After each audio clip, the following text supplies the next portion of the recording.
buenas noches a todas y a todos. Buenas noches de jueves, terminando la semana. Y mi nombre es Manuel, soy gestor de Cultura Formación. Y tal y cual lo hemos programado, pues vamos a estar todos los jueves hasta ahora en una entrevista a personas relacionadas con la temática del mundo sectario en general y su extensión. En este caso, igual que la semana pasada, no voy a ver al invitado por esto que la tecnología me juega malas pasadas, pero bueno, no importa. Hoy tenemos a Íñigo, que es psiquiatra, y de verdad que para mí es un placer enorme poder charlar con él porque dentro de todo lo que ocurre, la psiquiatría tiene mucho que hacer y tiene mucho que decir y va a ser una entrevista para mí muy enriquecedora, pero espero que para el resto también. Y he desactivado los comentarios para que me sea más sencillo poderlo leer.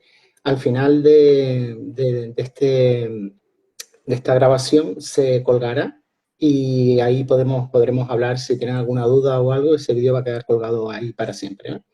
Entonces, Íñigo, ¿estás por ahí? Manu, estoy ahí, aunque tú no me ves, yo te veo. Y bueno, estoy aquí con mis pelos despeinados, mi camisa blanca y mis ojeras de padre De, joven. de Eh, currante, ¿no? Eso es. Muchas gracias por ¿Cómo estás? hacer el esfuerzo de... Muy bien, muy bien.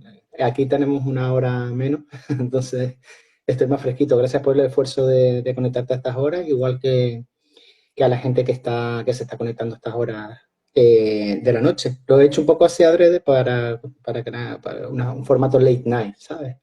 Bueno, Entonces, sí, yo también te quería agradecer que me hayas invitado y lo que estás haciendo a través de Cultus, porque, bueno, el tema de las sectas dentro de incluso del gremio de psicólogos y psiquiatras sigue siendo muy desconocido, que es algo que yo sí. no me canso de decir nunca, y que hace falta mucha formación y que creo que a través de tu plataforma y de lo que estás haciendo digitalmente, bueno, creo que es muy pionero y muy necesario. Así que enhorabuena y para que sigas, y te animo a que sigas haciendo esto que estás haciendo. Gracias, Íñigo, gracias. Es que surge de esto, además, de conversaciones entre compañeros y durante muchos años. Esto, Cultus no es ningún capricho personal ni cosas así, sino espero que sea una cosa colaborativa, igual que hemos hablado más de una ocasión, ¿no? De aunar tu conocimiento entre todos y tú también, que eres presidente de la IAP, que ahora te presento, pues también con las labores conjuntas, porque al fin y al cabo es como podemos nosotros ir creciendo ir avanzando en este problema, ¿no? Te voy a presentar a Íñigo. Mira, él es Íñigo Rubio Zavala, es psiquiatra, como dije, y él es presidente de la IAP. La IAP es una asociación que es Asociación Iberoamericana para la Investigación del Abuso Psicológico. Lleva bastante tiempo y es recomendable que se acerquen a ella. Y también es el autor reciente del podcast El lado malo de la historia. Tiene una parte divulgadora, Íñigo, que es maravillosa y que lo vamos a poder disfrutar. Bueno, hoy vamos a hablar esto se llama Mil y una maneras de hacerte polvo, las sectas. ¿Por qué? Pues básicamente porque, por ejemplo, en mi experiencia como psicólogo es que algunas personas cuando abandonan un grupo sectario o incluso estando en él, llega el nivel de deterioro tanto que necesita atención psiquiátrica dura además y aparecen unas patologías bastante graves que se podría incluso planificar. Entonces, de esto es lo que vamos a hablar, pero primero, Íñigo, si quieres, pues preséntate tú y di un poco lo que nos quieres contar. Bueno, de la asociación hablamos al final, ¿no? Que me dijiste. Vale, sí, Y ya me has hecho esa pequeña publicidad del podcast, que para los que nos estéis escuchando lo podéis escuchar a través de Spotify y de otras plataformas, que bueno, eso es un podcast bastante divertido y que hablamos de psiquiatría y de otras movidas, ¿no? qué bueno. Ah, bueno, y también gracias a toda la gente que nos está escuchando, que también conectas a las 10 de la noche, me parece bastante heroico y voluntario eso. Bueno, antes de entrar en la harina, ¿no? Y en los aspectos más técnicos, yo también me quería presentar y también contar quién soy yo, ¿no? Y por qué estoy yo hoy aquí, ¿no? Voy a intentar ser moderadamente conciso porque yo me suelo ir por la rama, tiendo a ser bastante prolijo, pero bueno. Yo fui a un colegio del Opus Dei, Ujú, provengo de una familia de católica Y bueno, pues yo era el típico chico sensible, curioso, eh, obediente, ¿no? Desde pequeño me flipaba ya pues leer la Biblia que tenía adaptada a los niños, en las historias de Sansón, de Jonás, de todas estas cosas. Y bueno, pues me fui metiendo en toda esa historia de la religión. Que al principio, cuando eres niño, pues es como una cosa muy luminosa y luego en el Opus Dei siempre hay clubes infantiles o para adolescentes que para los fines de semana hacer planes que a mí me flipaban, ¿no? Ibas de campamento en julio a los Pirineos, los fines de semana jugabas a polis y cacos Ah, en el parque de Cristina Enea en San Sebastián. O sea, me lo pasaba muy bien y se me ocurrían pocos sitios más apetecibles en los que poder estar, ¿no? Claro, ah, la cosa va cambiando cuando vas entrando en la adolescencia, todo fue adquiriendo un matiz diferente, ¿no? Y bueno, yo creo que el resumen es que la canonización de Escriba de Balaguer, el fundador del Opus Dei, pues un numerario en el que yo confiaba mucho y al que yo tenía mucho aprecio, ¿no? ujú. Que yo lo veía como un santo en vida, ¿no? Pues me dijo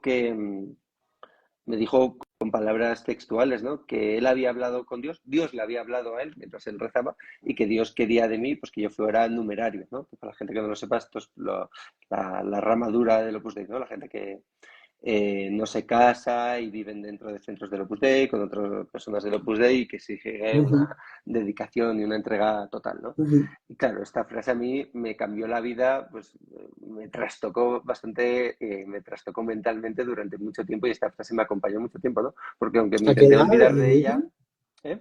¿A qué edad? A los 14, ¿no? Había cumplido los 14 y medio, no los había cumplido entre los 13 y los 14, creo. Vale. Bueno, esto unido a que pues ya aparece, ¿no? El tema del sexo y la culpa y que va aumentando la exigencia para ser un buen cristiano, un buen católico, ¿no? Cada vez tienes que ir a misa todos los días, rezar el rosario, confesarte, ¿no? Era una especie de, como de gincana diaria para hacer toda una serie de cosas porque si no parecía que no eras lo suficientemente buen cristiano, no más lo suficientemente a Dios. Bueno, en fin.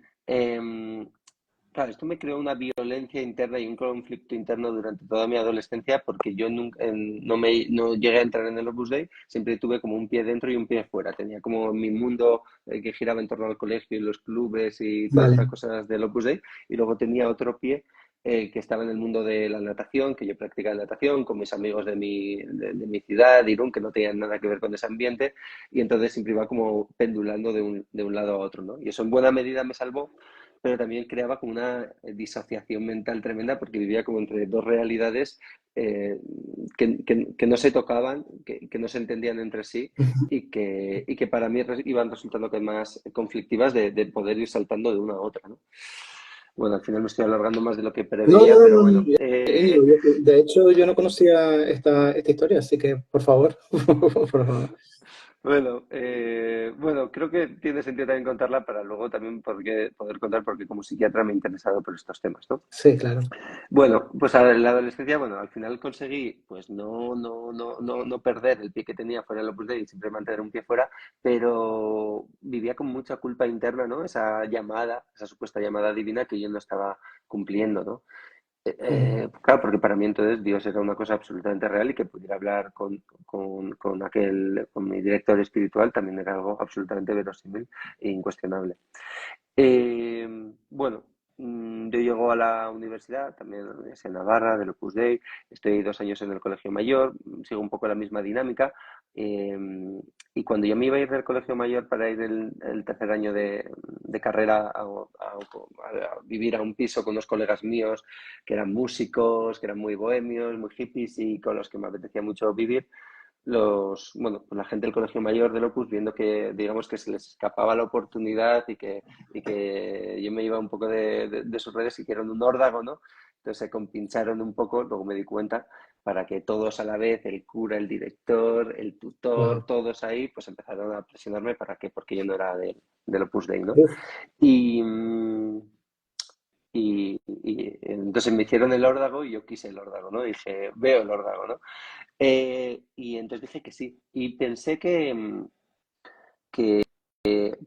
porque pensé, como me lo decían, que esa podía ser la solución para mi vida, no solo para ser mejor cristiano, sino que así me sentiría mejor conmigo mismo, eh, bueno, alcanzaría como cotas de perfección y de felicidad superiores, pero también pensaba que podría, al dar ya mi compromiso total, podría por fin, ¿no? claro. Aunar, ¿no? Las diferentes facetas de mi vida y que por fin, si yo ponía el esfuerzo suficiente y con la ayuda de Dios, ¿no? Podría ser por la persona que siempre había querido ser, que me interesaba la música, la literatura, salir de fiesta y estas cosas, y a la de ser buen cristiano. En Claro. fin, este espejismo duró como 6 meses, porque en cuanto me metí ahí dentro, yo empecé a ver que no era nada como ninguna de mis expectativas, ¿no? Se cumplió, ¿no? En vez de Ya. encontrar yo pues más paz, más o sentirme espiritualmente más reconfortado, todo lo que sentía era más exigencia, más presión, más coartar mi libertad. Se me decía que iba a poder ser una persona normal en medio del mundo, pero todo el rato se me pedía que fuera a más círculos, a más charlas, a más retiros. Ujú. Eh, y bueno, llegó un punto en que digo, yo no quiero estar aquí, a pesar de que yo me había comprometido con Dios de por vida, pero algo interno dentro de mí decía, es que esto es insoportable. O sea, y además, bueno, no voy a entrar en detalles, que el detalle no es tan importante y lo importante es la panorámica general. Ajá. Entonces yo decidí salirme, pero una decisión de este calibre, aunque supuso luego una liberación enorme y vino acompañada de unos años de mucha felicidad, también suponía también una violencia interna, porque suponía un poco traicionar la palabra que uno había dado y traicionarse a uno mismo. Lo que uno creía era casi traicionar o ir en contra de todo lo que yo había creído durante toda mi vida, ¿no? Claro, claro.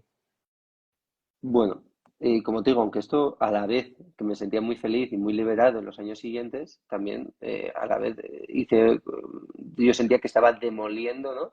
Como con estas bolas que salen en las películas americanas, todo el edificio que había sido mi vida, ¿no? Y, y entonces empecé a cuestionarme todo lo que había creído, ¿no? Desde la idea de Dios, la iglesia, el opus, etcétera.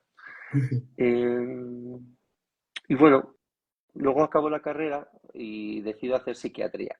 Y saco una buena plaza y me voy a un hospital muy bueno de Madrid. Y llego a Madrid y en Madrid fue como, bueno, aquí va a ser nueva vida, ¿no?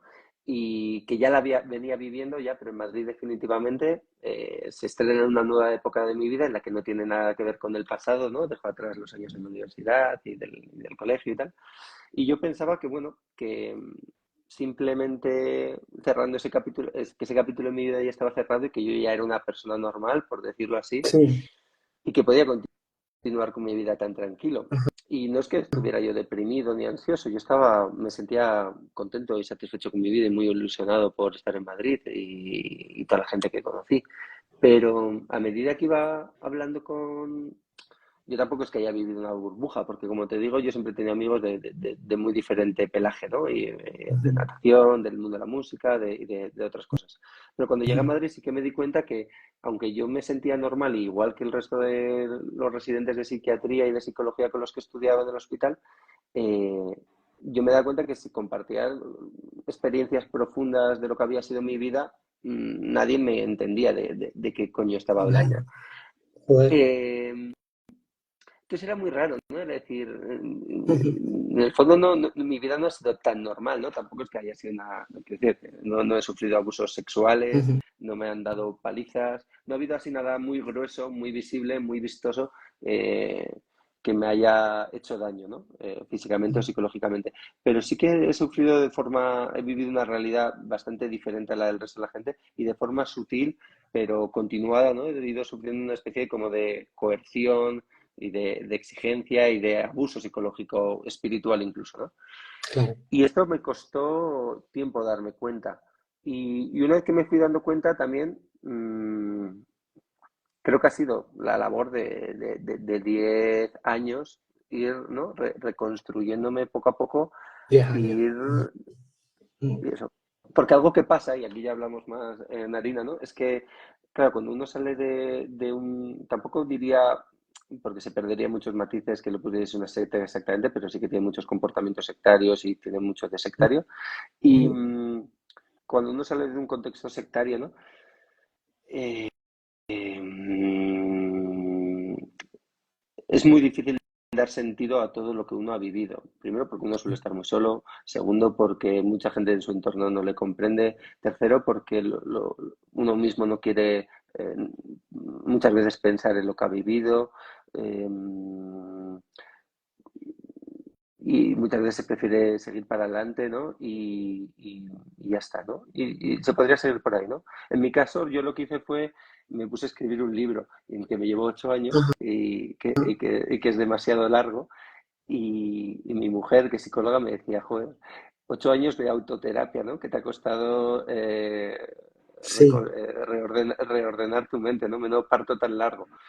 Pero bueno, pues han pasado esos años y más y ahora yo creo que ya más o menos pues todo eso lo tengo más colocado en mi mente, ¿Y ¿no?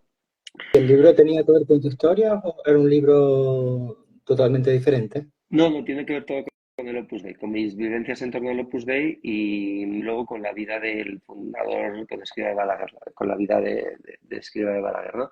Pero Ajá. bueno, me quedó muy largo, 1000 páginas, y entonces quiero darme un tiempo para releerlo, corregirlo y quitarle y podarlo un poquito. Bueno, entonces ya acabo.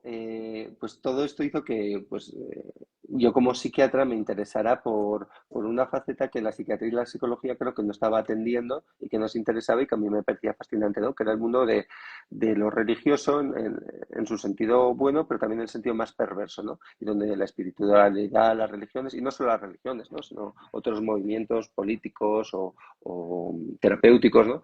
Pueden cometer, ¿no? Violencia sobre los miembros que forman parte de ese grupo, una violencia psicológica o abusiva, ¿no? Y, y bueno, y como no existía nadie que yo conocía que supiera eso, pues me puse a buscar por internet Ujú, y así fui como di con la IAP, que ahora es la ujú. asociación que yo presido, que entonces la lideraba Miguel Perlado. Y Sí. poco a poco me fui formando, por lo que yo iba leyendo, y por los congresos a los que empecé a asistir, que hacía la IAP, eh, fue como, bueno, pues a día de hoy puedo decir, bueno, pues que soy un psiquiatra especializado en estos temas Sí, y por eso me interesan tanto. total, Y ya está. totalmente.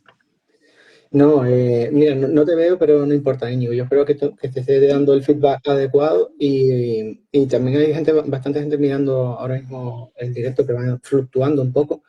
Y sabes que comprendo perfectamente tu historia, ¿sabes? Los que nos dedicamos a esto a lo mejor hemos pasado por asuntos y que me llama la atención lo que dices de los 10 años. Y es algo que yo he escuchado muchas veces en este tema y es esa cifra, ¿sabes? Así. Como un tiempo de recuperación bastante largo, ¿sabes? Bastante largo y tiene que ser con la ayuda adecuada, porque igual es que no te enteras de las consecuencias que tú ahora vas a nombrar. Por ejemplo, hay una, ¿no? Que a mí me llama mucho la atención, que es el tema de las relaciones, la incapacidad a lo mejor para tener relaciones sociales y cosas de estas, que a lo mejor una persona ha pasado por una experiencia similar o incluso diferente y tiene esa forma de funcionar y no la asocia a eso, ¿no? Efectivamente. Yo en mi caso, por seguir un poco hablando de mí, pero también hablando de otros pacientes, no he sufrido un trastorno de, como digo, depresivo, ansioso, no he requerido Sí, medicación, y aunque he ido a terapia, también era porque, bueno, como psiquiatra me estaba formando y, bueno, también igual la he necesitado en algún momento, pero no tiene unos síntomas, ¿no? Que requerían de una sí, atención urgente. Creo que las sectas, ¿no? Te pueden tocar de una forma que no sí, necesariamente se concrete total. en un trastorno psiquiátrico que esté recogido en el DSM-5, que es la guía de diagnóstico que más usamos los psiquiatras, y sin embargo que dejen una huella profunda que cambia tu forma Sí, de relacionarte con muchas cosas, ¿no? Y tú has dicho en concreto con las personas, ¿no? sí, Y claro, en mi caso, ¿no? Una experiencia que me ha tocado durante mis años de niñez y de adolescencia, donde se estaba formando mi carácter, por supuesto que ha modulado y ha ido perfilando y ha ido definiendo cómo yo me relaciono con los demás, ¿no? Eh, y a mí me gusta decir, ¿no? Que es fácil cambiar eh, las cosas en las que uno piensa, Uno puede cambiar más o menos fácil de ideas, pero que es difícil cambiar la forma en la que uno piensa. Pues lo mismo se podría decir las relaciones, ¿no? Uno puede cambiar las personas con las que se relaciona, uno puede salirse Ujú. de una secta, pero es difícil cambiar la forma en la que uno se relaciona, ¿no? Porque eso es algo que está mucho, que es mucho más profundo y que muchas veces es como un punto ciego para nosotros mismos, que nosotros mismos no nos damos cuenta de cuáles son nuestros patrones de conducta, ¿no? Total. Bueno, Entrando un poquitito, matizando eso, amigo, y empezamos ya con un poco la serie de dificultades, porque no me gusta llamarlo trastornos, ¿no? Cuando nosotros nos vimos en el último encuentro, una de las aportaciones que yo veía es que en los grupos elitistas o sectarios y tal, pues según cuál, pues te entrenan como en un narcisismo, en una historia, ¿no? Como en una persona superior ética y moralmente al resto y tal. Y eso, lo que tú dices, esas huellas profundas son sutilezas que se van quedando y siguen estando a la larga. Cuando hablas con gente, o en el caso mío personal, por ejemplo, el propio, también pasan los años y se quedan frases concretas que todavía siguen pululando por ahí. Dices tú, madre mía, Dios mío. Y a veces aparecen cuando más vulnerable está, cuando más así, ¿sabes? bueno, sí, yo creo que todas las sectas son como la zanahoria y el burro, ¿no? Todas las sectas prometen un ideal muy jugoso y muy apetecible. Claro, a cada uno le pilla por un lado. Hay gente que le pilla, pues como los de Yados, por el dinero y los coches y tal. Sí, A otros le pillan por, no sé, pues hacer mejor el mundo y una cosa así como muy altruista. Y a otros les puede pillar o estás, ¿no? Destinado a hacer algo muy grande en el mundo y tal, y Dios quiere algo muy grande en ti. O a otros les puede pillar por otro lado, ¿no? Cada uno tenemos nuestros puntos débiles, ¿no? Pero, claro, te ponen esa zanahoria delante muy jugosa claro. y durante los años que estás ahí relacionándote con este grupo sectario, te pasas persiguiendo la zanahoria y nunca la llegas a coger y además piensas que, bueno, que te hacen sentir, ¿no? Que si no alcanzas ese ideal que estás persiguiendo es por tu culpa, ¿no? Porque no eres lo suficientemente Exacto. santo Exacto. o eso. Y es una mezcla como de culpa que te inoculan y también como de que te Sí, exigen más, ¿no? Y entonces te vas metiendo más y más dentro, cada vez estás sí, más cansado, más agotado y siempre piensas que ya dentro de poco alcanzarás lo que aquello que hace ya años que te habías que llevas años persiguiendo y aquello por lo que hace años te metiste ahí dentro, ¿no? Y sin total. embargo, cuanto más lo persigues, más lejos estás, ¿no? Y claro, y luego te sales y dices, ¿y dónde está mi puta zanahoria? Con perdón de los insultos, ¿no? O sea, de las palabrotas. Dices, "Bueno, a mí me habían prometido algo, no lo tengo y ahora incluso he perdido años de mi vida y en el Sí, caso, por ejemplo, del Opus Dei, ¿no? sí, Ellos hacen mucho hincapié en una narcisización del ego a través de la espiritualidad, ¿no? Tu ajá, Dios te ha elegido a ti, solo a unas personas en concreto, tú eres una de ellas, para que, yo qué sé, no solo para que seas santo, sino porque a través de tu santidad podrás transformar el mundo. Claro, eh, a mí esto me convenció por completo. Y el típico chico que quería que era el bueno de la clase con las notas y tal, que quería claro, destacar, que quería claro. que me quisieran. Y entonces yo me he sentido, me han hecho sentir especial durante mucho tiempo. Y eso no solo en lo espiritual, sino, bueno, pues tú te guardas la idea muy, muy honda de que tú eres una persona especial. Pero luego te vas haciendo adulta y dices, bueno, realmente yo qué tengo de especial, ¿no? Más allá de Ujú, que pueda tener ciertos atributos, pero bueno, como ujú. tanta gente, ¿no? Pero esa idea, ¿no? Que tú dices de soy alguien especial es muy difícil de quitar y también es muy Mm, dolorosa, porque si te la quitas te quedas muy vacío. ¿Yo quién soy si ya no soy especial, ¿no? totalmente. Y estamos hablando del tema directamente también. Esta pseudo-identidad que te van creando, ¿no? Por ejemplo, donde yo más controlo es en el tema de los grupos terapéuticos, que al fin y al cabo lo que quieren un poco es pues también la liberación, ¿no? Del sufrimiento, del dolor o de lo que fuera. Y esta pseudoidentidad que te va creando está llena de mensajes o de una reprogramación, por llamarlo de una manera, de la anterior, ¿no? Y tal. Entonces, cuando vuelves de nuevo a intentar reconstruirte después de la violencia psicológica, o física o lo que fuera, sufrida, te sorprende, por lo menos yo me sorprendo muchas veces cuando me vienen aquellos rasgos de personalidad que me dijeron que yo era, ¿sabes? Por ejemplo, tú tienes que ser esto y esto y esto y esto y esto, porque si no pasa esto y esto y esto. Y entonces, eso se queda ahí como una huella, como una pequeña duda que requiere mucha atención y concentración para decir, bueno, esto forma parte de aquella comedera de cabeza, ¿no? ¿Sabes? Porque aparecen fueron muchos años, ¿no? Sí, efectivamente. Sí, dejan ahí un legado que es un poco ambiguo, ¿no? Hay algunas cosas con las que uno dice, bueno, pues este ya soy yo, este no lo voy a poder cambiar para bien y para mal. Y también, también tienen sus cosas buenas, porque no la gente dice, bueno, pero hay gente que ha estado en, yo qué sé, pues en los Kikos, en el Opus Dei o en ese grupo terapéutico y le ha ido muy bien. Por supuesto, hay gente que no, no Sí, todo el mundo vive la experiencia de la misma forma, incluso la misma persona sí. puede sacar cosas buenas y beneficiosas y otras más perjudiciales, ¿no? Sí. Y yo creo que a la hora de conformar mi personalidad, pues tuvo cosas buenas, ¿no? En cambio, otras, como tú dices, ¿no? Todavía, a pesar de que una de las paradojas, ¿no? de tantas de Opus Dei, a pesar de que se narcisiza el ego para hacerte sentir especial, a la vez se culpabiliza y se vuelve, se culpabiliza mucho cualquier atisbo, ¿no? Claro. De lo que ellos llaman soberbia, ¿no? O ego, ¿no? Claro. Y entonces, ¿no? Cada vez que, ¿no? A mí todavía a veces me cuesta ir a decir algo, opinar algo o dar cualquier muestra de lo que yo sé o de lo que yo opino o cualquier muestra que, cualquier emanación genuina de mí yo, porque lo vivo ya como un acto de soberbia. A la vez, por Claro, ejemplo, claro, me claro. educaron en una exigencia extrema y yo en mi día a día, tú, por ejemplo, a veces me has dicho, oye, ¿cómo haces tantas cosas? Porque claro, tengo tal nivel de exigencia, pues que estoy haciendo esto, a la vez estoy trabajando, estoy escribiendo un no sé qué, tengo a mi hija Sí, y digo, sí, bueno, hace esa un podcast. exigencia me ha ayudado a conseguir muchas cosas que me gustan. Es Total. verdad que no, no sé, que Pues no mira, todo, Íñigo, no todo es yo negativo. pienso que con lo que estamos hablando habrá gente que se sienta bastante identificada y hay un tema y es que tal vez desconocemos las secuelas que pueda tener, sobre todo las sutiles, y vamos entonces ya a entrar un poquitito en materia, ¿no? Con las mil y una maneras de... No vamos a Sí, llegar a mil y sí. una porque entonces podríamos llegar No digo- aquí hasta noviembre, pero vete nombrando así lo que hayas un poco preparado. Vale, sí. Mira, por ejemplo,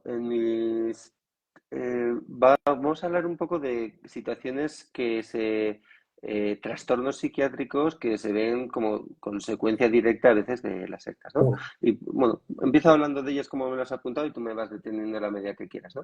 Por sí, ejemplo, me acuerdo mucho en mis años de residente de psiquiatría que hacíamos guardias en hospital, ¿no? Guardias es pues que las emergencias psiquiátricas pues las tienes que ver. Y me acuerdo que había una chica en la sierra que había ido a un retiro terapéutico en la Sierra de Madrid, pues no sé si era de yoga o de meditación o de cualquier vaina de esta, sí, y le dio un ataque de ansiedad, una crisis de ansiedad brutal, brutal, pues con síntomas disociativos, no podía respirar, prácticamente que no podía hablar, bueno, con una sensación de muerte inminente. Y, y los terapeutas, ¿no? del ya, retiro espiritual, en vez de sanarle ya, con sus inmensos poderes, lo que hicieron fue llamar al 112 y meterle en una ambulancia, continuaron con el retiro. Por supuesto, que la gente no sé qué tal podría meditar después de ver a aquella pobre chica, ¿no? ya, Y derivarnos a la chica. Que por supuesto, pues le tuvimos que tratar en ese momento con medicación para detener el ataque de ansiedad y por supuesto no volvió al retiro y se quedó bastante desequilibrada, o sea, en ese momento y las horas posteriores. Luego, por supuesto, se pondría bien, ¿no? ya, Tú el otro día me consultabas también o sea, bueno, me consultaste, me hiciste una pregunta técnica sobre la disociación porque habías atendido a una mujer que después de consumir ayahuasca se había quedado disociada. sí, Y sí, los trastornos disociativos también son bastante frecuentes en estos contextos. Para que alguien que no sea del mundo psiqui entienda lo que es disociativo, es como que se altera tu percepción que tienes o bien de la realidad o bien de ti mismo, ¿no? Y es como que todo es igual, pero es a la vez diferente de lo que era antes, ¿no? Como o bien tú mismo o bien los demás, ¿no? A mí esto una vez me pasó Me fumé un porro, que en general me sienta muy mal, y por eso hace ya mucho que nunca los he fumado, pero una vez que con la solidaridad, pero una vez que fumé uno, después de los efectos, al día siguiente, Sí, seguía como con una sensación como que había como una especie como de colchón transparente entre yo y el mundo, ¿no? Y veía como totalmente. todo el mundo estaba como un microsegundo ralentizado. Los demás no se dan cuenta, pero yo tenía una sensación muy extraña. Eso eran síntomas disociativos. Em, y esto se ve, por supuesto, con drogas alucinógenas o no alucinógenas, pero a veces no hace falta ni drogas alucinógenas. A veces, después de estar haciendo un retiro muy exhaustivo, de estar en silencio o estar meditando, no tiene por qué ser algo terapéutico, puede ser algo de religión oriental, incluso católico, ¿eh? Estar Ujú. ahí en un retiro metido eso. Estas experiencias, que a veces, en el mejor de los casos, pueden llevar a una sensación como de liberación, de amplitud, de entendimiento de las cosas y Ujú. tal. Ujú. No voy a, yo he ido a retiros en mi época católica de católicos y tengo buen recuerdo de muchos de ellos, pero Ujú. no todo el mundo les sientan bien, ¿no? Cuando se habla mucho que la medicación tiene efectos secundarios, pero creo que no se habla lo suficiente de que las terapias también tienen efectos secundarios y que de los Claro. intervenciones terapéuticas o pseudoterapéuticas también tienen muchos posibles efectos secundarios, ¿no? Y uno de esos son los síntomas disociativos, ¿no? Me Ujú. acuerdo de otro paciente en urgencias que no Espera me un acuerdo segundo, quién. Íñigo. Quería puntualizar una cosa que me parece súper importante en las dos cosas que has dicho. Y es que en determinados entornos sectarios o pseudoterapéuticos, aunque no lleguen a ser sectarios y tal, se romantiza el tema de la disociación y de lo que dijiste antes, y de la catarsis en cuanto al pánico y todo esto, y le dan un valor positivo, es decir, o incluso de depresión mayor. Estás cada vez más cerca de conseguir la libertad, porque te lo estás currando, porque Entonces eso, ya aparte que la persona se encuentra bastante débil y bastante frágil y su personalidad o como su yo, como lo quieras llamar, ya está muy dependiente de lo que diga el grupo o lo que diga su terapeuta o lo que fuera, pues a mí me parece horroroso porque, claro, les invitan a meterse más en el fondo. Estando así, tal cual lo dices tú, incluso lo pueden llegar a aplaudir, en plan, oh, mira, son la romantización de los estados alterados de conciencia, ¿no? Exacto. Como si eso fuera una cosa que sirviera para algo más que para estar alteradamente, para tener la mente alterada, ¿no? Eso es peligrosísimo, me parece. Sí, Josep Darnés, que tiene un libro Sí, muy divertido que guapo. se llama La burbuja terapéutica, que es un chico que cuenta que estuvo adicto a la terapia, Sí, estaba, él lo llamaba, como le decía, hiperterapiado, y entonces, pues sí, él, en vez de consumir cosas, pues él estaba enganchado primero a la terapia no sé qué, luego a la de alucinógenos, luego a la de tal. Entonces él contaba que, claro, estas experiencias catárticas enganchaban mucho. Tú ibas a un retiro, tenías esas experiencias de catárticas y muchas veces sin drogas, y decías, ¡guau! Esto es sí, un sí. flipe. Entonces quería volver, ¿no? A volver a tener otra El chute. experiencia de esas, que al final que es como un chute ahí emocional intenso, pero que tampoco luego llega a un cambio en tu vida real de nada, ¿no? Simplemente pues que es un chute muy gustoso, como si te metes un chute de Jägermeister, ¿no? Y él contaba, ¿no? Por ejemplo, que en una sesión de este retiro había empezado a decir, empezó a sentir como que él existía, ¿no? Que lo empezó a sentir de una forma muy evidente. Yo existo, ¿no? Y Pues, tal. Y dices, sí, bueno, sí. eso más allá de que o sea, que entiendo que es una experiencia muy gozosa, pero autolimitada en el tiempo y que luego eso que deja, ¿no? Eso más allá de que se persigue, ¿no? Sí. Y como tú dices, ¿no? Se romantizan, parece que hay que buscar experiencias catárticas que le rompen a uno su psiquismo, pero Mm. pues eso. Ah, bueno, y que vimos un chico en urgencias, ¿no? Que vino y no sé qué había tomado, alguna droga, y decía, es que tengo la sensación de que el mundo no es real, ¿no? Tal. Y en esto hubo dos intervenciones, porque primero le atendió una psiquiatra que era un poco hippie, siendo psiquiatra, y le dijo, mira, pero toca la mesa, no te das cuenta que es real, el mundo es real y tal. El chico se fue, ah, vale, estoy más tranquilo. Y al día siguiente volvió y dice, no, no, que estoy igual. Entonces la otra psiquiatra que le vio, que era muy de medicación, le dijo, te vas a tomar un antipsicótico. Sí. Y, y lo lo que le ayudó fue el antipsicótico.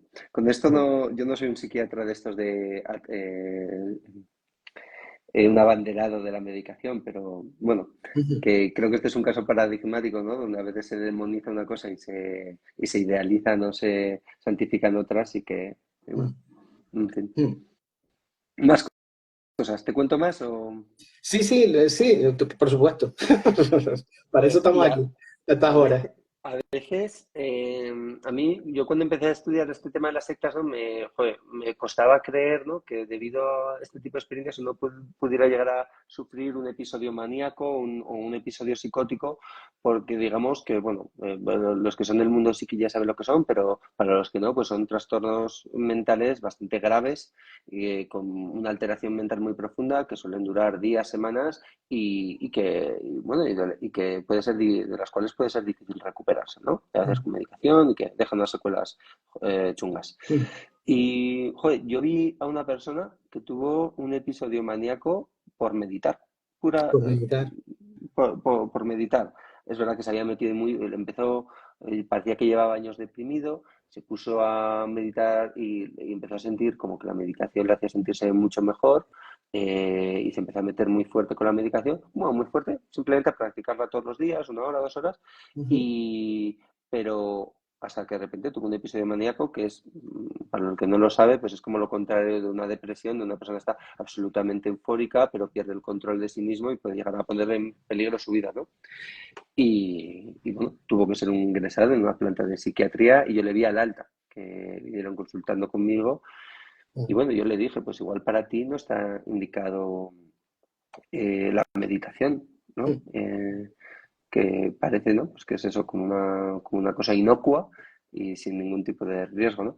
Y también vi una persona con una psicosis después de meterse muy fuerte con el mindfulness. Es verdad que era una persona con unos rasgos de personalidad previos que le predisponían, porque ya tenía unos rasgos paranoides de personalidad, pero bueno, siempre, nunca había llegado a romperse. Quiero decir, Claro. mal que bien ha ido funcionando a lo largo de la vida, siempre sospechaba de sus compañeros de trabajo, vivía bastante aislada, no tenía muchas relaciones, pero al ponerse a hacer mucho mindfulness, pues empezó a pensar que le habían metido un chip, que le estaban persiguiendo, huyó de su ciudad, perdió su trabajo. O sea, hablamos de cosas serias, ¿no? Claro, aquí estamos hablando Eh, de las técnicas, ¿no? Que pueden usarse dentro de los grupos sectarios o no tiene por qué ser sectario, ¿no? Algún tipo de técnica puede causar este tipo de cosas, ¿no? Sí, efectivamente. Ahora igual ya no estaba hablando tanto de sectas, pero sí que Mm. son la mayoría, bueno, la mayoría no, pero sí, la mayoría de las sectas de corte terapéutico, ¿no? Siempre Sí, promueven mucho la meditación o derivados de la meditación o de las religiones orientales, ¿no? Y, en fin, que cada uno lo puede adaptar a mm, su manera, ¿no? mm, Pero suele ser un poco uno de los denominadores comunes, ¿no? Em, También, bueno, hablando no tanto de técnica, sino ya como de contenido, en este caso no era un grupo definido, pero bueno, fue curioso porque yo y un amigo mío, que creo que ahora nos está viendo psiquiatra, tuvimos dos mm, casos parecidos a la vez, bueno, por situaciones parecidas, ¿no?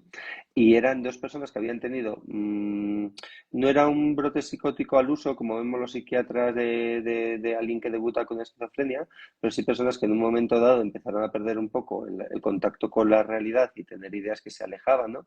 En mi caso, mi paciente decía que era bueno, pues que él era un soldado o un agente de la luz y que venía y que estaba también pues destinado a salvar el mundo, etcétera. mm. Y en mi caso, mi amigo, no me acuerdo exactamente, pero creo que empezaba a ver sombras, no sé si voces, que le tenían muy asustada, ¿no? Wow, wow. Y cuando nos pusimos a rascar, cada uno por su cuenta, de dónde venía esto, pues en el caso de mi paciente era pues, no, porque se había puesto a través de Facebook y luego YouTube e Instagram a seguir cuentas que si bien no conformaban ningún grupo sectario definido, crean todo como una nebulosa de contenidos muy Sí, mm, disparatados, porque yo los empecé a leer y realmente era algo casi empachoso y que era difícilmente comprensible, porque mezclaban los ovnis con los ángeles, con ideas del fin del mundo, con cosas de la Biblia. Bueno, era una mezcolanza tremenda, muy New Age. Una Eh, sobreexposición total, ¿no? A un sí, montón sí, de cosas. que a un cerebro, pues bueno, a una mente, yo creo que cualquiera, ¿no? Pero una mente quizás en un momento dado más frágil o más vulnerable, empezó a perder, a hacerle mella, tac, tac, tac, tac, tac, tac, tac, se empezó a obsesionar con este contenido y mi paciente pues le dijo a su familia, un señor de 60 años, pues que se iba a ir de casa, iba a alquilar una casa para ponerse a meditar y sanar su espíritu y convertirse ¿no? En el agente de la luz que le decían que era.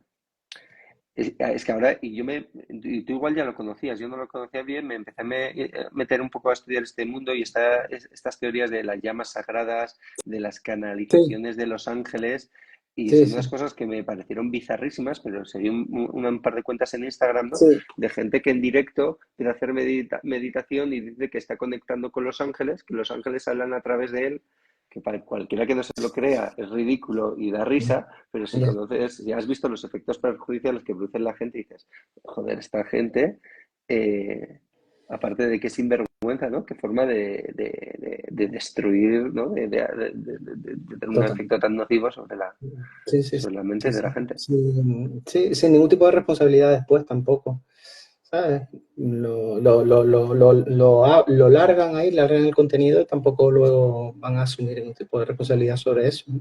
Estos son todos por el estado disociativo, ¿no? Y un poco lo que Bueno, en este me estás caso yo creo contando, que ¿no? rozaba ya lo Sí, psicótico, eso, ¿no? Que lo psicótico para un disociativo, psiquiatra es que psicótico, ya sí. se pierde el contacto de la realidad y empiezas a oír voces o a tener Mm, ideas locas o tal, ¿no? En el caso de este paciente tuve que ponerle un poco de medicación antipsicótica, ¿no? Y ujú. eh, eh, se parecía más, poniéndome técnico, a lo que en psiquiatría se estudia como la folía D, ¿no? O en psicología, que es que viene del francés, ¿no? Que es la locura a dos, ¿no? Que cuando, por ejemplo, se describía que en una pareja uno estaba, por ejemplo, tenía delirios de envenenamiento y que le iban a envenenar, la mujer o el marido, de tanto escucharlo, se llegaban a contagiar de esa paranoia, ¿no? Claro. Pero en este caso yo lo veo como parecido, ¿no? Como personas que leyendo estos contenidos esotéricos bizarrísimos, Ujú. de tanta exposición acaban como contagiándose y desarrollando síntomas psicóticos. Ok, ok. Eh, ¿Qué, qué más cositas? Más, Si quieres. bueno, pues por supuesto depresión y ansiedad, ¿no? Durante, como tú has dicho, o a la salida, ¿no? Volviendo un poco pues a mi campo más de conocimiento en el ámbito más religioso, pero como tú decías en el terapéutico, en las sectas muchas veces se exige mucho los contextos grupales coercitivos, se exige mucho de los miembros, se les agota física y psicológicamente a veces a lo largo de los años, eso va produciendo, ¿no? Una merma de las facultades y muchas veces deriva en depresiones y ansiedad, ¿no? En el contexto religioso, pues a veces, como tú dices, se enfoca como, más que cómo te estás perfeccionando, por ejemplo, en el ámbito del Opus Dei, se dice, esto es una prueba de Dios y para probar tu fortaleza, tu lealtad y, bueno, como la noche de oscura del alma, ¿no? Que se dicen Sí. que Santa Teresa de Jesús y San Juan de la Cruz pasaron, ¿no? Y tienes que pasar por ella. No todo aquí va a ser, la religión va a ser felicidad, ¿no? ¿no? Dios también es calvario, es vía crucis y tienes que sufrir. Entonces le da ese sentimiento al sufrimiento y esto es bastante perjudicial, que la gente le acaba medicada y tal, ¿no? Pero Totalmente. también a la salida. Em, una de las cosas dentro de esto de depresión y ansiedad, ¿no? El trastorno por estrés postraumático que viene normalmente cuando sufrimos un trauma, ¿no? Debido a eso, ¿no? Es curioso porque esto también es un poco para reflexionar, ¿no? En el mundo de la psicología, como bien hablamos al principio, y en la psiquiatría y en la medicina supongo que es igual, también podría venir una persona con crisis de trauma, perdona, de ansiedad y todo este tema, pero a lo mejor el psicólogo o psiquiatra que lo atiende no tiene la experiencia de ir investigando si dentro de su historia existiera un trauma derivado a un grupo, ¿sabes? A bien a la familia, a esto, lo otro. Es bastante difícil a lo mejor que entre por ahí si la persona no lo habla directamente. Y si lo habla, a lo mejor tampoco le daría, si no tiene el conocimiento suficiente, no le daría importancia a ese hito histórico dentro de su historial, ¿no? Entonces, el trastorno por estrés postraumático eh, eh, sucede un montón, ¿no? Dentro de este mundo también, ¿no? Bueno, el trastorno de estrés postraumático, como se estudia clásicamente, ¿no? Suele ser un trastorno derivado de haber estado expuesto a unas experiencias muy traumáticas, ¿no? Que normalmente pues es robos o situaciones de violencia física, atentados, por supuesto, abusos sexuales en todas sus formas. Yo, por ejemplo, tuve una paciente con estrés postraumático que había presenciado un asesinato, ¿no? Y había estado en una escena de un asesinato Claro. y, bueno, y luego, pues si se acercaba al barrio donde había ocurrido tenía ataques de ansiedad, si veía cuchillos tenía ataques de ansiedad, estaba muy desregulada emocionalmente, a veces estaba como muy deprimida y retirada y otras veces estaba ¿no? Eso, con mucha ansiedad y Sí. mucha inquietud y mucha angustia. Bueno, en fin. Es verdad que en las sectas para que haya un trastorno postraumático tienen que ser a veces sectas muy destructivas, ¿no? Yo Ajá. me tocó, no les pude ver por mucho tiempo, y esto es otra de las cosas que ocurren, que la gente las sectas a las leyes se queda muy desconfiada, y como psiquiatras y psicólogos creo que muchas veces es difícil Sí. que confíen en nosotros y crear un vínculo de confianza y tal, ¿no? Porque van con una desconfianza interna creada. Pero me tocó ver a una mujer que había estado en una secta terapéutica en España y bueno, el líder de esta secta, que el primero era su maestro, su gurú, su tal, Sí. pues acabó abusando sexualmente de ella, eh, estando su bebé en la misma habitación. No, de una forma más o menos consentida, que decir, no fue a la fuerza, pero bueno, fue por una coerción, ¿no? Una persuasión Claro. coercitiva diciéndole, bueno, que si quería llegar a su próximo nivel espiritual, pues por supuesto que tenía que follar con ella, ¿no? Pero claro, esta mujer cuando ya él empezó a pedir vídeos guarros por WhatsApp y tal, decía, bueno, ¿esto qué tiene que ver ¿no? con la perfección espiritual, ¿no? Total. Entonces esta mujer estaba muy traumatizada por todo lo que había vivido, ¿no? Eh, y bueno, no siempre, yo creo que existe otro tipo de traumas, Ajá. como te decíamos, ¿no? Más sutiles, más insidiosos, donde el trauma está más efectuado a lo largo del tiempo y no ha habido una única experiencia traumática y grotesca, por decirlo así. Ajá. Y que creo que ese tipo de estrés postraumático es más difícil de detectarlo, ¿no? Ujú. Porque igual la persona no puede relatar, ¿no? Sí, oye, a mí me ocurrió esto. Claro, porque no ha Pero sí, sido explícito, ¿no? No ha sido explícito, no ha habido algo que identifique como algo, ¿no? y además porque, por ejemplo, en mi caso, ¿no? Yo digo, joder, la gente que estaba a mi alrededor tampoco percibía nada raro, ¿no? A veces es un sufrimiento intrapsíquico, es decir, de uno con uno mismo, ¿no? Y el que puede estar al lado puede no estar enterándose de nada, ¿no? Y todo mi conflicto en mi caso era interno, era yo contra mí Total. mismo o contra lo que se esperaba de mí, con lo que me decían que tenía que hacer y tal, ¿no? Ujú. Pero nadie jamás me puso ni una mentira, ni probablemente nadie me habló mal nunca, ni yo pudiera reconocer una cosa así violenta, ¿no? Y por supuesto, nunca sexualmente, ¿no? O sea, me hicieron, ¿no? Me hicieron me crearon muchos complejos de la sexualidad por toda la culpa que Claro, te inoculaban, claro, pero nunca nadie me puso una mano encima, ¿sabes? claro. ¿No? Entonces Ujú. es algo más difícil de detectar, ¿no? Sí. Y eso, y esta parte, ¿no? ¿Tú cómo la llamarías? Porque esto ya serían como daños, lo que tú me hablabas, ¿no? Antes de preparar la entrevista y tal, los daños profundos estos, ¿no? Como... Claro, bueno, luego habría cambios en la personalidad profundos, ¿no? Que pues, son gente que pues, me tocó también atender una familia, a unos hermanos cuyos padres estaban metidos en una secta así como de yoga y de tal, Ujú. de corte, bueno, más que de yoga era, sí, de como india, ¿no? Como budista y tal. Y claro, el matrimonio, los padres de los chicos a lo largo del tiempo habían ido un poco perdiendo su personalidad. El padre, los dos habían vuelto unas personas muy sumisas, muy obedientes de los líderes, que en el resto de ámbitos de su vida funcionaban bien, pero cuando estaban ante ellos se bloqueaban y eran como dos, como un poco como en Juego de Tronos.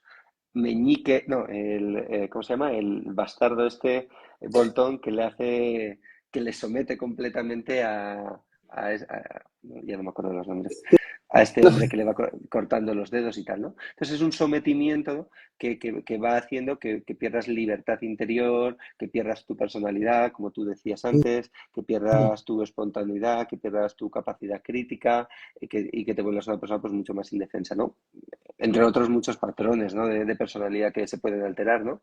Pero a veces es, bueno, te cambian la persona que eres, ¿no? Sí.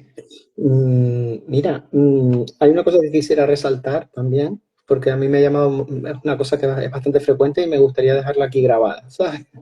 Vale. Porque si algo estamos haciendo nosotros es dar bastante información e incluso personas que a lo mejor no, nosotros normalizamos esto porque lo tratamos a diario y nos gusta y tal, pero hay una cosa que es muy interesante, que sucede con más frecuencia de lo que a veces pensamos.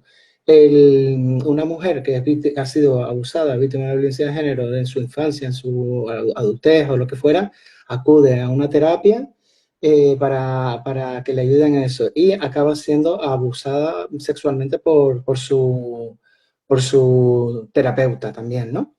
Y eso en algunos núcleos terapéuticos sectarios pasa bastante, ¿sabes?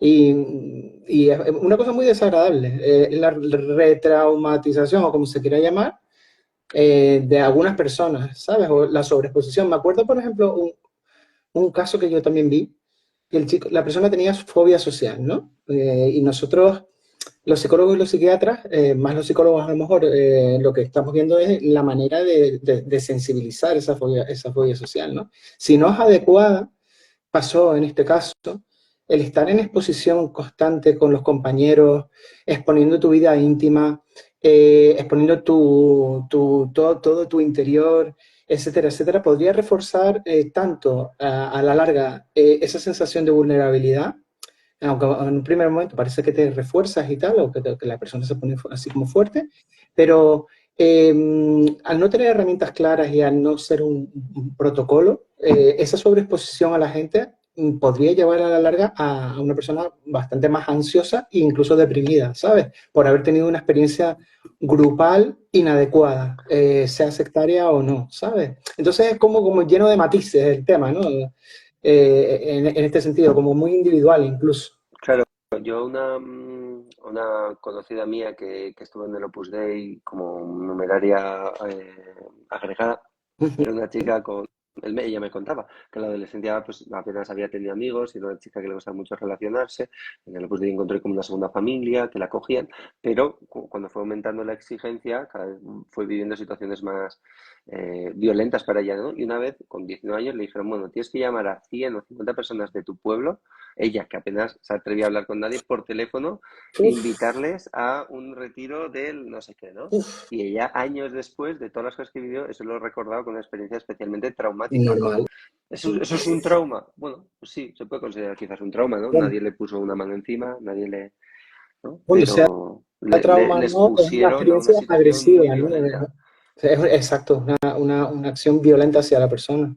Mm, Psicológicamente, ¿no? Y, de un abuso, y a través de un abuso bueno, de poder, ¿no? Y de poder pedirle a una persona que haga lo que tú quieras que haga, ¿no? Por un bien superior, ¿no? totalmente. Por definir los cambios profundos, bueno, y ya nos estamos acercando a la hora, ¿no? Y tenemos que ir terminando, ¿no? No, Eh, mira, yo sinceramente, yo tengo una hora menos, entonces lo voy a dejar a tu mano. Tú cuando me digas, oye, me voy a acostar ya, sabes que ya estoy cansado y el directo Nada, queda, bueno, ¿sabes? yo creo que también es bueno a la gente si le está gustando dejarle con un poco de ganas que aburrirles y que acaben Pues agotados. hacemos segunda parte más adelante. Vale, perfecto. Tú mide los tiempos si quieres, Íñigo, 10 minutos a lo mejor, Mira, o además, lo que tú quieras. me dicen los AirPods que se me acabó la batería. ¿Me oyes igual que antes? Sí, Vale. el móvil te está diciendo que se te agota la Sí, batería. que me quedan 2% de batería en los AirPods y a partir de en este momento se me va a empezar a oír peor Muy, cuando se acabe la batería. muy inteligente el móvil es muy inteligente, lo tienes entrenado. Vale, Bueno, y pues comenta, acaba. No, eh, pues mira, acabamos con esto. Tú decías, ¿qué huellas profundas hay? Yo lo que te decía era, yo creo que una de las huellas más profundas que provocan es un cambio que trastocan, que alteran, y de esto fue mi última charla en el Congreso, que sí, fue la confianza de uno, la confianza que tiene uno en sí mismo, porque ha hecho cosas que ahora se arrepiente y ya dice, yo no soy la persona que pensaba que era, o soy capaz de hacer cosas que pensaba que nunca haría, ¿no? Dos, trastoca la confianza en los demás, porque los demás en un momento dado hubo otras personas que le sedujeron, que le comieron el tarro, que le vendieron humo y él se lo tragó voluntariamente muchas veces. Total. Y entonces eso crea una desconfianza a la hora de las relaciones. Pero sobre todo cambia la confianza en el mundo, ¿no? Ya no sabes cómo relacionarte con el mundo, ya no sabes en qué creer y en qué no. Trastoca tus... porque esta es la otra idea. No sé si has visto Canino de Yorgos Lantimos. Hace, hace bastante tiempo, sí, Bueno, sí, pues hace yo creo bastante que tiempo. es una metáfora perfecta de lo que es una secta y en este caso es una Sí, secta familiar. Es la sí, película sí, camino. del autor Sí, sí, que griego los de entrenan Pobres como perros, ¿no? Criaturas Sí, sí, y la sí. recomienda a todo el mundo y es un padre que no quiere que sus hijos conozcan el mundo real porque piensa que es nocivo, entonces les educa dentro de su casa, pero no lo voy a contar de la película, pero trastoca hasta tal punto la noción de la realidad que, por ejemplo, le dicen, cambia el sentido de las palabras, ¿no? Y, por ejemplo, el mar es un sillón. O sea, Sí, ¿qué significa la es palabra verdad. mar? Mar es un sillón. Y zombie es una pequeña flor amarilla.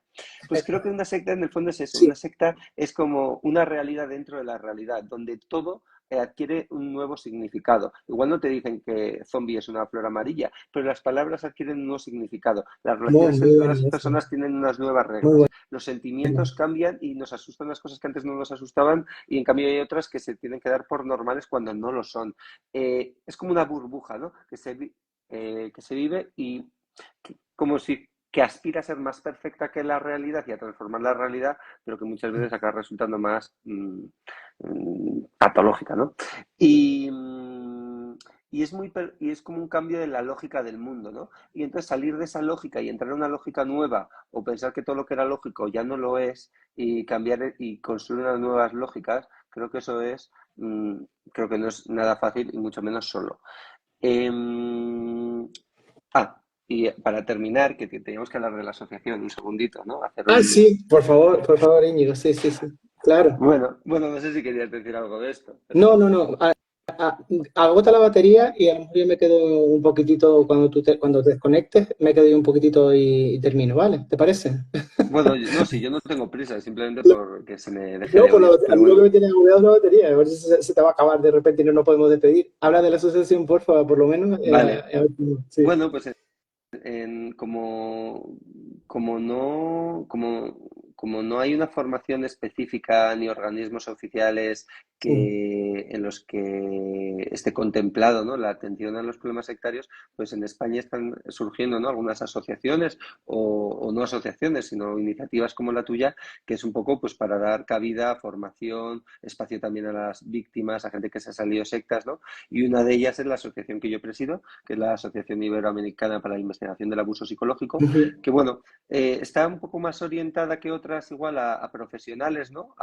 De la salud mental, psiquiatras y psicólogos, pero también del ámbito de las leyes, juristas o de otro tipo, pues por un lado para compartir conocimientos, para poder publicar, pero también está orientado a las familias, a exmiembros, incluso tenemos algunas personas que son miembros todavía de alguna secta que no ha podido salir y Guau. forman parte de la asociación. ¿No? Creo que una de ellas nos está escuchando. Y Ah, saludos, sí. bueno, y una de las cosas que hacemos, tenemos una página web, aiap, pues, con dosis, punto aiap.org, pero sobre todo Ujú. hacemos un encuentro, un congreso, un encuentro nacional todos los años, en el que hay algunas charlas y tal, pero no está, es muy participativo porque no van solo profesionales, van muchas familias, va gente que se ha salido Mm. de sectas o tal, Estuvo y muy que bien el año incluso pasado. salen a dar charlas, tú has estado en una de ellas. Sí. Cada año lo hacemos en un sitio diferente. El próximo año 2025 lo vamos a hacer el primer fin de semana de marzo, el 1 y 2 de marzo en Santiago de Compostela. Os Ujú. animo a venir. Yo sí, yo voy Y, para y bueno, y la gente que va suele salir muy contenta porque, bueno, de repente estás con mucha gente que le interesan los mismos temas, ves de cerca cómo afecta esto a la gente, lo desatendidas que están y lo necesitadas de ayuda que Sí. están estas familias o estas personas. Y bueno, eso estamos intentando. Y a la vez, bueno, desde la IAP, pues nos estamos también intentando coordinar, ¿no?, pues con iniciativas como la tuya, otras asociaciones como Redune, de un perfil más activista, pues para ir atendiendo cada vez mejor a, Sí, a este problema. yo, Que yo confío, igual soy todavía soy demasiado idealista, ¿no? Otro gaje que me ha dejado ¿no? mi experiencia biográfica, pero que bueno, que problemas desconocidos como antes eran el maltrato de género y ahora hay oficinas, ¿no? Y psicólogos especializados en eso, pues que poco a poco el problema de las sectas pueda ser más conocido, porque las estadísticas hablan de que hay una de cada 100 personas en España que está afectada por este problema. Es que es las mismas proporción, la misma cantidad que el número de esquizofrénicos, ¿no? Que la incidencia de la esquizofrenia en España u otros problemas. O sea, uno cada 100 es mucho. total, Íñigo. Muy, muy buena presentación de la asociación. Y, y a veces te planteas, ¿no? Hablas con la gente y dices, no, pero que hay un montón de sectas ahora. Yo creo que a lo mejor no nos damos cuenta de que el trabajo arduo de las asociaciones, sobre todo y tal, hace que la gente las vea mejor, las sepa identificar, las pueda incluso denunciar, y no es que haya más ahora, que también puede ser que las haya, sino que estamos construyendo una visión sobre un problema entre todos, ¿sabes? Y a mí me llama mucho la atención cuando tengo amistades estrechas, que no sé si habrá alguna por aquí, que ya saben ver los grupos y antes no sabía, ¿entiendes? A mí mismo Sigue por ahí, yo ¿no? me lo, Ya yo lo mismo no saben me, ver. sí, sí, sí, sí, Dime. perdón, sí, que voy embalado. Dime, dime. Y nada, saludar, ya que estás hablando de la asociación, pues algunas personas que están también conectadas, por ejemplo, a FESAN, de la Asociación de Afectados de la Sintería, etcétera, también, que todos estamos haciendo una labor muy importante en esto. Sí, hay asociaciones, ¿no? Como de la santería, de los Específicas. testigos de Jehová, específicas de algunos grupos que también están haciendo una labor muy importante. También está FIPSE, ¿no? No sé si lo he dicho bien, Aficiones, sí, AFISE, que lo está con Noelia Bru, y bueno, y otra gente, ¿no? Y yo creo que entre todos, pues vamos cada uno poniendo nuestro granito de arena. Yo creo que va a haber, mientras haya gente que se reúna en grupos, va a seguir habiendo sectas, porque al final, ¿no? Yo llego a la conclusión de que al final son dinámicas que se crean en los grupos, sí, cualquier grupo de personas tiene el riesgo de sectarizarse. Cuando hablo de secta no digo necesariamente una cosa religiosa, con una capa o algo terapéutico, sino simplemente puede haber una serie de comportamientos que privan de la libertad a las personas que forman parte de ese grupo y le van sometiendo a una violencia. Y esto ocurre en las empresas, ocurre sí, en un equipo de fútbol o bueno, esto se ha visto mucho en total. gimnasios de karate, ocurre. Y bueno, y ahora con las redes sociales, la difusión que tienen muchas veces estas ideas, estas doctrinas, que, que de otra forma quedarían relegadas a un ámbito muy pequeño, pues se expanden mucho, ¿no? O sea que está a la orden del día. Sí, muchas veces también escuchas a personas pues que acaban de salir de un grupo, que están intentando encajar todo esto, familiares también y tal, un activismo hacia hay que acabar con las sectas, ¿no? Y eso pues no puede existir, porque eso no se puede acabar con las sectas. Porque es lo que tú dices, es un fenómeno grupal, y el fenómeno grupal que encima tiene movimiento, va mutando, va cambiando, y bueno, pues son una serie de personas que tienen relaciones en sí mismas, y forman un núcleo de relación, y que eso vamos a seguir haciéndolo, ¿no? Y luego pues hay personas que saben liderar, y entonces se les va la mano en el liderazgo, etcétera, ¿no?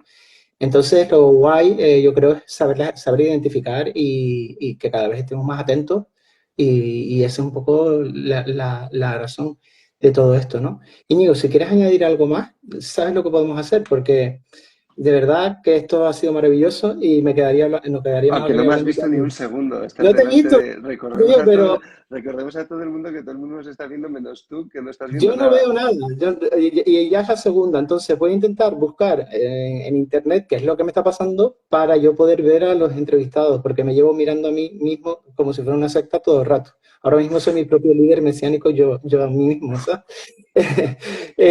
Mira, lo que te iba a decir, como esto nos quedamos en la parte hay una parte que me encantaría tocar contigo más adelante, te vuelvo a invitar, que sería el comportamiento de los que están dentro, ¿no? Que tú me dijiste, oye, los que están dentro, pues un poco analizar eso ahí también, ¿no? Vale, pues lo dejamos para más adelante en el futuro y a ver si un día que te vienes a Madrid grabamos también un capítulo del podcast del lado malo de la historia en directo, ¿vale? Oh, eso sería ¿Vale? genial.